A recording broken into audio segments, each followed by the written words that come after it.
Assalamualaikum warahmatullahi wabarakatuh. Perkenalkan, nama saya Rasyid Bagas Wiryateja dari kelompok 7 dengan nomor pokok mahasiswa 2040-193.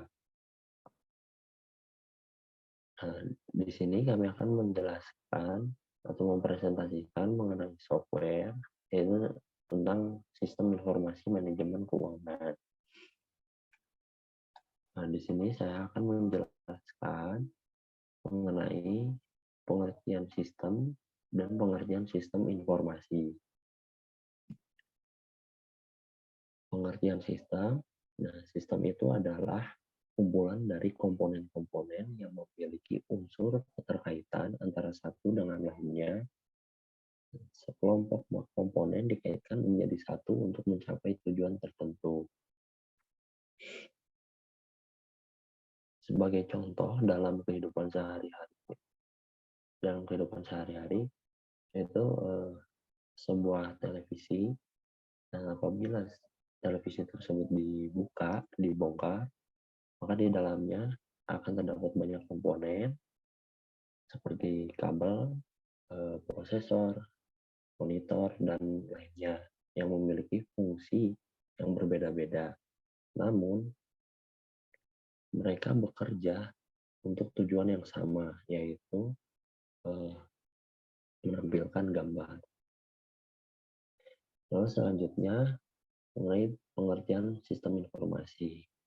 Nah, sistem informasi secara teknisnya merupakan serangkaian komponen yang saling berhubungan, yang mengumpulkan, menyimpan, memproses, dan mendistribusikan informasi untuk mendukung pengambilan keputusan dan pengawasan di sebuah organisasi.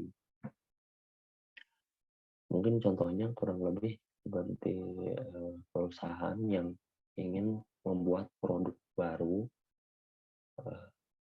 dan sebelum membuat produk baru tersebut, perusahaan akan melakukan survei kepada konsumennya. Nah, setelah dilakukan survei, dilihatlah respon atau apa yang dibutuhkan oleh konsumen.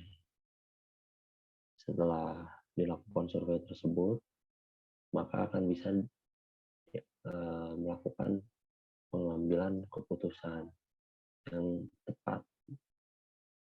Dan mungkin untuk pengertian sistem dan pengertian sistem informasi cukup segitu saja.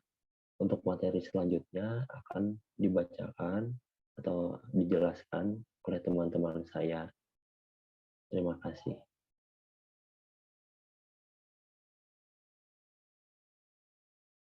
Saya Ayu Ageng Purnami Heri Putri dengan NPM 2040199. Di sini saya akan menjelaskan pengertian manajemen. Apa itu manajemen? Manajemen adalah proses perencanaan, pengorganisasian, pengarahan, dan pengawasan usaha-usaha para anggota organisasi dan penggunaan sumber daya organisasi lainnya agar mencapai tujuan organisasi yang telah ditetapkan. Yang kedua ada pengertian manajemen keuangan. Manajemen keuangan merupakan upaya perusahaan untuk melakukan perencanaan keuangan, pengelolaan aset, penyimpanan dana, dan pengendalian aset atau dana perusahaan. Fungsi manajemen ada 3. Yang pertama, keputusan investasi. Keputusan investasi adalah fungsi manajemen keuangan yang penting dalam menunjang pengambilan keputusan untuk berinvestasi, karena menyangkut tentang memperoleh dana investasi yang efisien dan komposisi aset yang harus dipertahankan atau dikurangi. Yang kedua ada keputusan pendanaan atau pembayaran dividen. Sebagai keputusan pendanaan menyangkut tentang keputusan apakah laba yang diperoleh oleh perusahaan harus dibagikan kepada pemegang saham atau ditahan guna pembiayaan investasi di masa yang akan datang. Dan yang ketiga ada keputusan manajemen. Aset fungsi manajemen keuangan yang menyangkut tentang keputusan alokasi dana atau aset komposisi sumber dana yang harus dipertahankan dan penggunaan modal, baik yang berasal dari dalam perusahaan maupun luar perusahaan, yang baik lagi bagi perusahaan.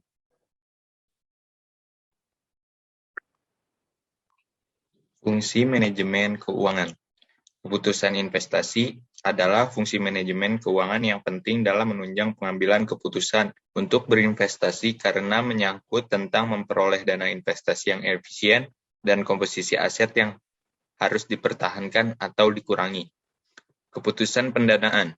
Pembayaran dividen. Sebagai keputusan pendanaan menyangkut tentang keputusan apakah laba yang diperoleh oleh perusahaan harus dibagikan kepada pemegang saham atau ditagih guna pembiayaan investasi di masa yang akan datang.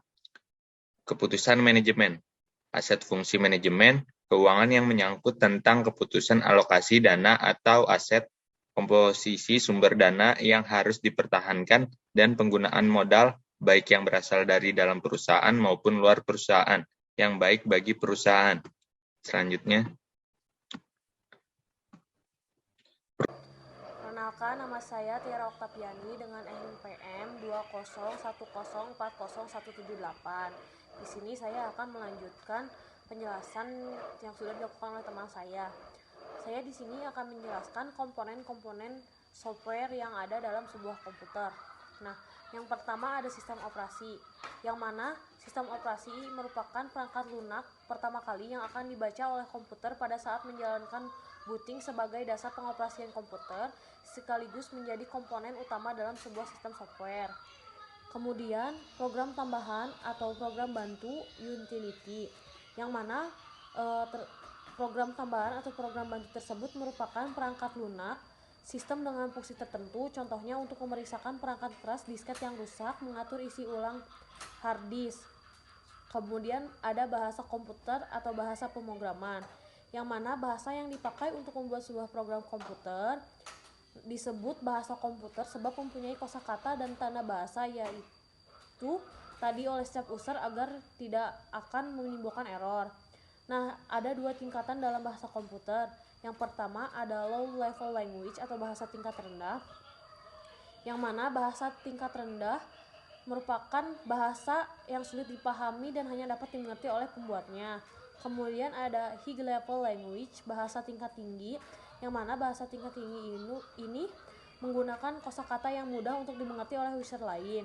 Kemudian ada program aplikasi, yang mana merupakan perangkat lunak siap pakai yang nantinya akan dipakai untuk membantu pelaksanaan suatu pekerjaan oleh user.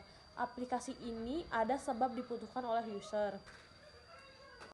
Nah, selanjutnya ada fungsi dari software. Yang pertama adalah fungsi software mengolah data, yaitu perintah atau instruksi tertentu sehingga akan menghasilkan informasi yang diinginkan oleh user.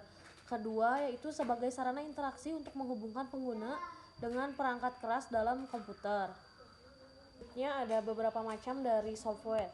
Yang pertama ada perangkat lunak berbayar, yang mana sesuai dengan namanya, software yang satu ini mengharuskan penggunanya untuk membayar dengan harga yang tertinggi jika ingin menikmati kegunaan perangkat tersebut. Contohnya itu seperti Microsoft Windows, Adobe Photoshop, CorelDRAW, Microsoft Office, dan lain-lain.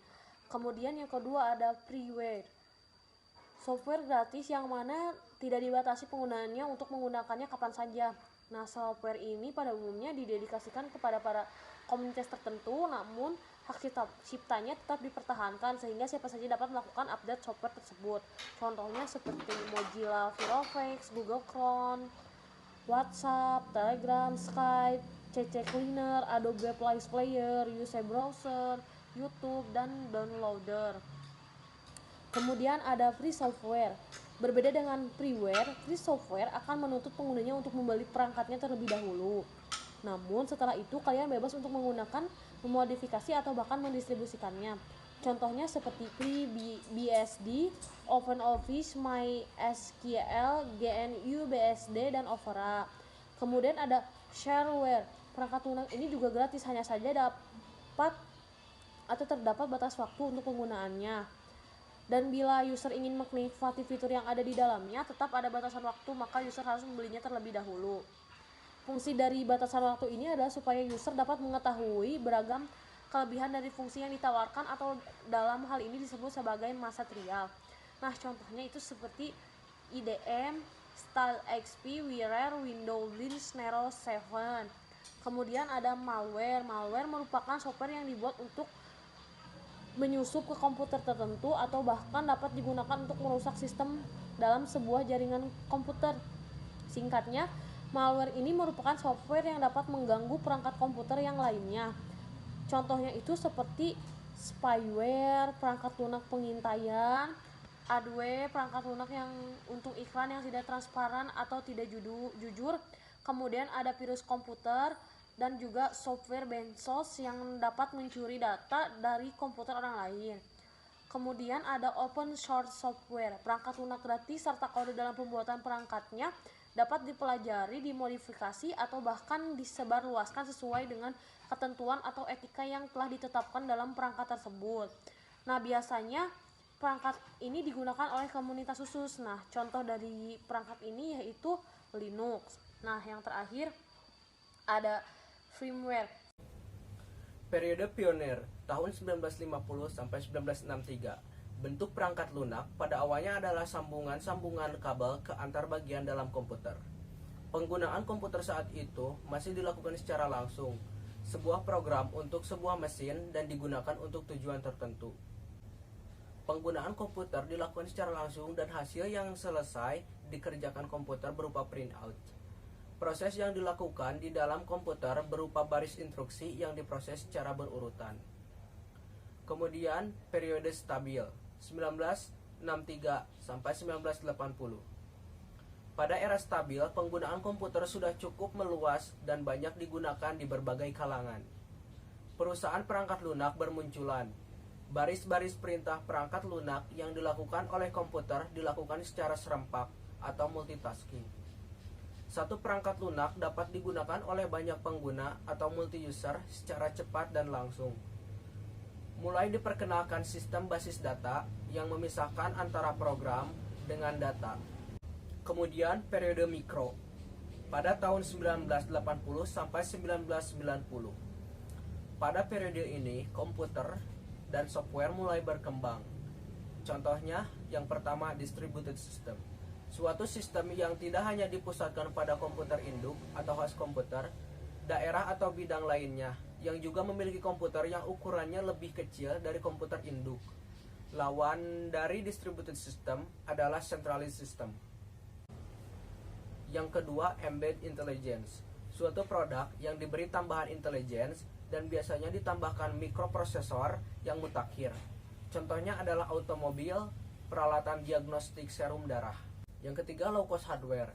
Harga hardware yang semakin rendah ini dimungkinkan karena munculnya personal komputer. Kemudian yang keempat, consumer impact. Adanya perkembangan komputer yang murah menyebabkan banyaknya software yang dikembangkan. Software ini memberi dampak yang besar terhadap masyarakat. Periode yang terakhir adalah periode modern, tahun 1990 sampai dengan sekarang. Pada periode ini, software mulai maju dan berkembang. Contohnya, yang pertama expert system, suatu penerapan AI atau artificial intelligence pada bidang-bidang tertentu, misalnya bidang kedokteran dan komunikasi. Yang kedua, AI machine, suatu mesin yang dapat meniru kerja dari sebagian otak manusia, misalnya mesin robot, komputer, dan komputer catur. Yang ketiga, parallel arsitektur, arsitektur komputer yang memungkinkan proses kerja LAN paralel yang dimungkinkan adanya prosesor berbeda dalam satu komputer. Yang selanjutnya akan dijelaskan oleh teman saya. Perusahaan apa saja yang sudah menggunakan software? PT Telkomsel, PT Semen Gresik, PT Bilfults, PT Wismilak Inti Makmur, PT Indofood, PT Pertamina.